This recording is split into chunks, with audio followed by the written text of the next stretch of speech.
మీకు 2,25,000 కట్టబెట్టారు. ఇది కూడా చూసుకుంటే మనం జిఎంఆర్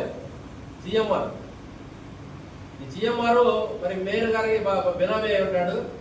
ఏ స్టాండ్ పార్కింగ్ చూసుకున్నా అన్ని జిఎంఆర్కే వచ్చింది, సింగిల్ టెండర్లతో సహా. ఇలాగ అనేక పార్కింగ్లు, అన్ని పార్కింగ్లు కూడా కొన్ని పార్కింగ్లు అయితే కనుక పెద్ద ఎత్తున డబ్బులు చేతులు మార్చుకొని రెన్యువల్ చేశారు. ఫర్ ఎగ్జాంపుల్ ఎన్టీఆర్ కాంప్లెక్స్, వసలత, వీటన్నిటిని కూడా ఇంకో సంవత్సరం రెన్యువల్ చేశారు. కార్పొరేషన్కి ఆక్షన్ పెడితే ఇంకా ఆదాయం వస్తుంది, మరి రెన్యువల్ చేశారు.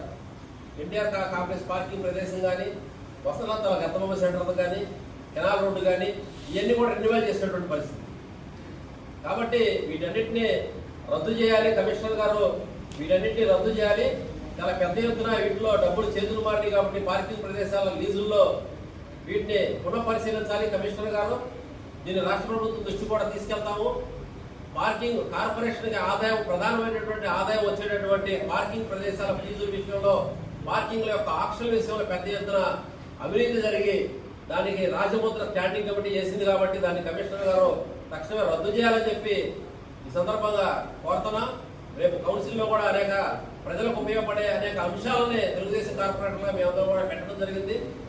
వాటన్నిటి మీద కూడా వైసీపీ కొన్ని వాళ్ళకి అవసరమైనటువంటి వాళ్ళకి, వైసీపీ కార్పొరేటర్లకి, వైసీపీ వాళ్ళకి ఉపయోగం ఉండేటువంటి ప్రతిపాదనలు కొన్ని పెట్టారు. వాటన్నిటిని కూడా అడ్డుకుంటాం.